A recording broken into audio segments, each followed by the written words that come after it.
দর্শক এই মুহূর্তে আমি দাঁড়িয়ে আছি মিরপুর শেরেবাংলার যে ৫ নম্বর গেট, এই গেটের সামনে। এখানেই আমার পিছনে দেখতে পাচ্ছেন এই মুহূর্তে সেনাবাহিনীরা দাঁড়িয়ে আছে।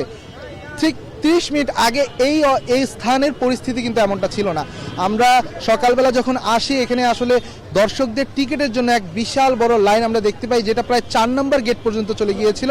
এরপর আমরা দর্শকদের সাথে কথা বলি, তারা টিকিট কাউন্টারে আসলে মানুষের খোঁজ পাচ্ছিলেন না। তারা আমাদের কাছে জিজ্ঞেস করছিলেন, ভাইয়া আমরা টিকিট পাচ্ছি না, সকাল 5, কেউ ভোর 3টা, কেউ ভোর 4টা, কেউ 2টা থেকেও আমি শুনেছি তাদের মধ্যে কেউ কেউ তারা 2টার দিকে এখানে এসেছে ঠিক টিকিটের আশায়, কিন্তু টিকিট না পেয়ে আসলে শেষ পর্যন্ত তারা যখন এখানে রাস্তা অবরোধ করে এবং রাস্তায় আমরা দেখতে পেয়েছি অগ্নিসংযোগের মতো ঘটনাও ঘটে, তারা এখানে পুরো রাস্তা অবরোধ করে আসলে সড়কে অবস্থান নেন। এবং এমন পরিস্থিতিতে আসলে বাংলাদেশ সেনাবাহিনী এবং বাংলাদেশ পুলিশের যে সদস্যরা তারা ঠিক পরিস্থিতি নিয়ন্ত্রণে আনতে তাদেরকে এখান থেকে সরিয়ে দেয় এবং তাদেরকে ধাওয়া করে। এই পর্যায়ে আমরা দেখতে পাচ্ছি বিসিবি থেকে আসলে প্রত্যেক গণমাধ্যমে জানানো হয়েছে যে ফাইনালের জন্য যে টিকিট, সেই টিকিট অলরেডি বিক্রি হয়ে গেছে, যে কারণে কাউন্টারগুলোতে টিকিট দিতে পারছে না। এবং তারা আমাদেরকে অনুরোধ করেছে তা আমরা যেন সেটা গণমাধ্যমে প্রচার করে এবং দর্শকদের জানাই যে আসলে টাকা খরচ করে আসছি খেলা দেখতে, টিকিট না পাইলে দর্শকদের জন্য জানাই যে আমরা আসলে টিকিটের যে ফাইনালের জন্য যে টিকিট ছিল সেই টিকিটটা অলরেডি বিক্রি হয়ে গেছে।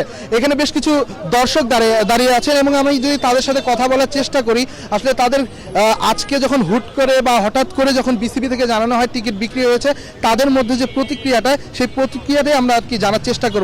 আপনারা ঠিক কখন থেকে আপনারা এখানে লাইনে এসেছেন টিকিটের জন্য? আমি রাত 2টা থেকে দাঁড়ায় আছি এখানে। শেষ পর্যন্ত আসলে টিকিট পাননি, বা আপনারা সকালবেলা আসে টিকিট কাউন্টারে লোক পেয়েছেন কিনা? না, লোক পাইনি, কিন্তু 9টার দিকে লোক আইছিল টিকিট দেওয়ার জন্য, কিন্তু তারপরে যে সেনাবাহিনী এসে ভেঙে দিলে সব। না, আপনি কোথা থেকে এসেছেন? আমি উল্লাপাড়া থেকে আসছি। মানে আপনার স্টোরিটা একটু শুনতে চাই। আপনি দেখছি ফরচুন বরিশালের জার্সি পরে আসছেন, নিশ্চয়ই আজকে ফরচুন বরিশালের জন্যই মাঠে যেতে চান, কিন্তু আসলে টিকিটটা কি পেয়েছেন কিনা? টিকিটটা পাইনি এখনো। আপনি কোথা থেকে এসেছেন? আমি ভোলা থেকে আসছিলাম। মানে টিকিটটা পাননি, মানে আসলে ফিলিংটা কেমন এই মুহূর্তে? মানে আইছিলাম খুব কষ্ট করে, অনেক আসছিলাম খেলা দেখবো, এই জন্য আসছিলাম, কিন্তু টিকিট পাইনি আমরা। ঠিক আছে, অনেক বলছে যে টিকিট পামু, কিন্তু টিকিট আমাদেরকে দেয় না। পরে ইয়াতে টিকিট বিক্রি করে, গুজে বিক্রি করে, 400 টাকার টিকিট 2000 টাকা 3000 টাকা এরকম বিক্রি করে। টিকিট কালোবাজারি কি আপনি দেখেছেন? হ্যাঁ, আমরা দেখছিলাম, ধরে আমরা বিক্রি করে আমার ধরে ফিরান দিচ্ছে দিকে 400 টাকার টিকিট 1500 টাকা পর্যন্ত বলছে ওনারা। অনেক এখানে যত মহিলা আছে ওনাদের ব্ল্যাকে করে দেয় সেনাবাহিনীর, এবং কালকে বলছিল যে 9টায় দিবে, আজকে এসে সবাই তো ভেঙে দিল। আপনারা পরে আমরা স্যারকে বলছিলাম, ঠিক আছে, সেনাবাহিনী স্যারকে বলছিলাম যে এরকম বেলাকে টিকিট বিক্রি করে, কই ধরে নিয়ে আসো। পরে ওরা আমরা মারছিলাম, ঠিক আছে, পরে চলে গেছে বেলাকে বিক্রি করে, গুজে বিক্রি করে 3000 4000 টাকা চাই দালাল। মানে শেষ পর্যন্ত তো টিকিটটা পাচ্ছেন না, এখন আসলে সিটা পালাইছে তো, সবাই মিলে ধরে সিটা পালাইছে টিকিট। এখানে তো আসলে সেনাবাহিনীর অভাবে আসলে দোষটাই, তারা আসলে যখন আপনারা রাস্তা অবরোধ করেছেন ওরা আর কি সরাই দেওয়ার চেষ্টা করেছে, কিন্তু আপনি যদি বলেন যে মানে বিসিবির ক্ষেত্রে যে টিকিটটা ঠিক আসলে আগের দিনই জানিয়ে দেওয়া উচিত ছিল কিনা, যেহেতু ভোর রাত থেকে আগের দিন জানায় না। তো আমরা শুনছিলাম আসলে দর্শকদের মধ্যে আসলে মিশ্র প্রতিক্রিয়া। তারা আসলে বলছেন যে বিসিবি থেকে যদি গতকাল রাতে বা গতকাল যদি আসলে জানিয়ে দেওয়া হতো যে টিকিটের একটা সংকট আসলে তৈরি হয়েছে, সেক্ষেত্রে তাদের জন্য সুবিধা হতো। খুব ভোরে এসে তারা আসলে এভাবে লাইনে দাঁড়িয়ে টিকিটের প্রত্যাশাটা করতো না। আমরা আরও সেনাবাহিনী এবং পুলিশ সদস্যদের সাথে কথা বলে যতটা জানতে পেরেছি, বিসিবি থেকে আসলে কাল রাতে আসলে সব টিকিট শেষ হয়ে গিয়েছে। অনলাইন কিংবা হাতের যেসব টিকিট, সেই টিকিটগুলো আসলে শেষ হওয়ার কারণে সকালবেলা আসলে কাউন্টার থেকে সেই টিকিটটা দেওয়া সম্ভব হয়নি। যদিও বিপিএল ফাইনাল, দেশের মানুষের আবেগটা আসলে এই ক্রিকেটকে ঘিরে অনেক বেশি। আমরা দেখতে পেয়েছি আসলে খুব সকালবেলা যখন তারা টিকিটের জন্য আহাজারি করেছে এবং তারা শেষ পর্যন্ত রাস্তা অবরোধ করেছে এবং রাস্তার বিভিন্নখানে অগ্নিসংযোগও তারা করেছে। আমরা আপনাদের নিশ্চয়ই সেই দৃশ্যগুলো দেখাতে পারছি আমাদের টিভি স্ক্রিনে। আর অন্যদিকে এখন পর্যন্ত কিন্তু সেনাবাহিনী এবং পুলিশ এই জায়গাটাকে একেবারে পরিস্থিতি স্বাভাবিক করে ফেলেছে এবং পুরোপুরি নিয়ন্ত্রণে রেখেছে। তারপরেও এখানে উৎসুক জনতা আমরা দেখতে পাচ্ছি, তারা ভিড় করছে। তারা এখনো আসলে একটি টিকিটের আশায় আসলে মিরপুর শেরেবাংলার যে 5 নম্বর গেটের পাশে যে টিকিট কাউন্টার, এই টিকিট কাউন্টারে আসলে তারা অবস্থান নিয়েছেন। আমি যদি আপনাদেরকে একটু এখনো আসলে সেনাবাহিনীর থেকে বারবার অনুরোধ করার পরও আমরা দেখতে পাচ্ছি এখানে মানুষের উপস্থিতি, কেউ স্লোগান দিচ্ছে, নানা স্লোগানে আসলে মুখরিত মিরপুর প্রাঙ্গণ, মিরপুর স্টেডিয়াম প্রাঙ্গণ।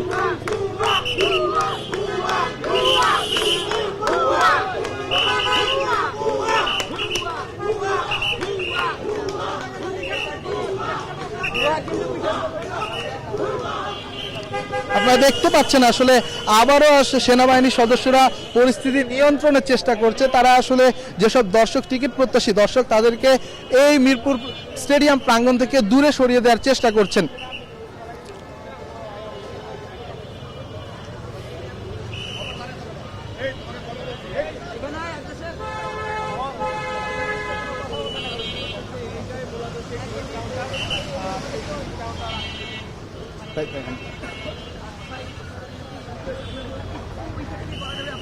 জি, আমরা সেনাবাহিনীর সদস্যরা আসলে আমাদেরকে অনুরোধ জানাচ্ছেন যে আমরা যেন একটু দর্শকদেরকে বোঝানোর চেষ্টা করি যেন একটু দূর থেকে আসলে তারা ঠিক এই জায়গায় স্টেডিয়াম প্রাঙ্গণে অবস্থান না নেন। কারণ আমরা জানি যখন আসলে ক্রিকেট খেলা চলে স্টেডিয়াম প্রাঙ্গণে কিন্তু কোনো ধরনের ভিড় কিংবা কোনো ধরনের উচ্ছৃঙ্খলা যদি করার চেষ্টা করে সেটা কিন্তু আইসিসি কিংবা আমাদের যে ইন্টারন্যাশনাল ক্রিকেট কাউন্সিল সেটাও কিন্তু তারা নজরে রাখে। এই ক্ষেত্রে কিন্তু দেশেরই আলটিমেটলি ক্ষতিটা হবে এবং দেশের ক্রিকেটের ক্ষতি হবে।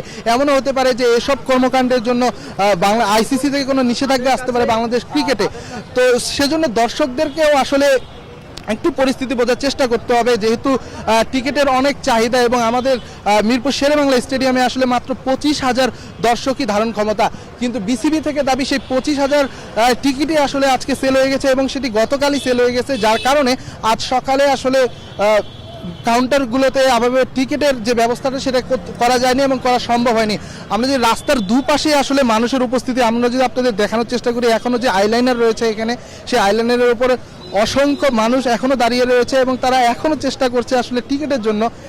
আরও একটা বড় যে অভিযোগ তাদের সেটা হলো কালোবাজারি, টিকিট কালোবাজারি। অনেকে বলছে আসলে সকালবেলায় এসে কাউন্টারে টিকিট নাই, কিন্তু এখানে ফুচকা বিক্রেতা যিনি এসেছেন তার কাছেও টিকিট রয়েছে। তিনি আসলে 400 টাকার টিকিট 2000 টাকা চাচ্ছেন, কেউ 600 টাকার টিকিট 3000 টাকা চাচ্ছে। এমন ধরনের অভিযোগও কিন্তু দর্শকরা করেছে আমাদের সামনে। তো সব মিলে আমরা এই টিকিট নিয়ে এবারের বিপিএলে কিন্তু মানুষের আগ্রহটা তুলনামূলক বেশি দেখতে পেয়েছি। আমরা যদি প্রথম দিকের কথা চিন্তা করি, আমরা যখন বিপিএলের উদ্বোধনী যে ম্যাচ ছিল সেই ম্যাচের আগে কিন্তু বিসিবির যে 1 নম্বর গেট, এই 1 নম্বর গেটে টিকিট না পেয়ে দর্শক সেই 1 নম্বর গেট ভেঙে ভিতরে ঢোকার চেষ্টা করে। তখনও কিন্তু আসলে আইন শৃঙ্খলা বাহিনী পরিস্থিতি স্বাভাবিক করার চেষ্টা করেছে এবং সে সময় আসলে 2 থেকে 3 জনকে আটকও করা হয়েছিল। তারপরেও আমরা পরের ম্যাচেও দেখেছি এবছর টিকিট বিক্রি করে বিসিবির যে রেকর্ড সংখ্যক যে লাভের অর্থনৈতিক যে লাভের একটা বিষয়, সেই বিষয়টাও গণমাধ্যমে প্রচার হয়েছে। আমরা জানতে পেরেছি আসলে কোয়ালিফায়ারের আগেই 10 কোটি টাকার টিকিট বিক্রি করেছে বাংলাদেশ ক্রিকেট বোর্ড। এটা কিন্তু দেশের ক্রিকেটের যে মানুষের আগ্রহ, ক্রিকেটের প্রতি যে মানুষের আগ্রহ, এটারও কিন্তু বহিঃপ্রকাশ। আমরা বারবারই দেখছি আসলে তাদেরকে সেনাবাহিনী দূরে সরিয়ে দেওয়ার পরও তারা আবার টিকিট কাউন্টারের আশেপাশে ঢোকার চেষ্টা করছে এবং সেনাবাহিনী আবারও তাদেরকে ধাওয়া দিয়ে আসলে দূরে সরিয়ে দিচ্ছে। এই জায়গাটাকে আসলে নিরাপদ রাখতে হবে, কারণ এই জায়গায় ইন্টারন্যাশনাল অনেক প্লেয়ার, ইন্টারন্যাশনাল 2 দল, যেহেতু চিটাগাং কিংস এবং বরিশালের ম্যাচ, 2 দলেই অসংখ্য বিদেশি প্লেয়ার রয়েছে এবং তাদের নিরাপত্তার ক্ষেত্রে এবং তাদের নিরাপত্তা বজায় রাখার জন্য আসলে এই জায়গাটাকে স্বাভাবিক রাখা খুবই প্রয়োজন এবং সেই কাজটাই করছে আসলে আইন শৃঙ্খলা বাহিনী। তারা দর্শকদের বোঝানোর চেষ্টা করছে এবং তারা দর্শকদের দূরে রাখার চেষ্টাটা করছে। আজকের ম্যাচ নিয়ে যদি আমি একটু কথা বলি, আজকের ম্যাচটা শুরু হবে 6:30টার দিকে এবং শুরু হওয়ার কথা ছিল 6:30টার দিকে, তবে বিসিবি থেকে গতকাল রাতে আসলে মেল দিয়ে ম্যাচটাকে আধা ঘন্টা পেছনে অর্থাৎ 7টার দিকে করা হয়েছে। 7টা থেকে 7:45 পর্যন্ত আসলে প্রথম ইনিংসের পর একটা ব্রেক রয়েছে, সেই ব্রেকটা প্রায় 50 মিনিটের ব্রেক। এই ব্রেকের মধ্যে বাংলাদেশ ক্রিকেট বোর্ডের একটা আয়োজন রয়েছে, সেখানে যেহেতু ফাইনাল ম্যাচ, এই ফাইনাল ম্যাচকে একটু ভিন্নতা দিতে আসলে বিভিন্ন প্রোগ্রামের আয়োজন করা হবে আজকের ম্যাচের মাঝে। আরেকটা জিনিস আমরা শুনতে পেরেছি, তামিম ইকবাল খান যিনি কিছুদিন আগে আসলে আন্তর্জাতিক ক্রিকেট থেকে বিদায় নিয়েছেন, তিনিও আসলে এই ম্যাচে একটি বিসিবির পক্ষ থেকে একটি সম্মানসূচক পুরস্কার পাবেন। সেই পুরস্কারটা সম্ভবত সেই বিরতির মাঝেই, যে প্রথম ইনিংসের বিরতিটা, সেই বিরতির মাঝেই হয়তো দেওয়ার চেষ্টা করবে।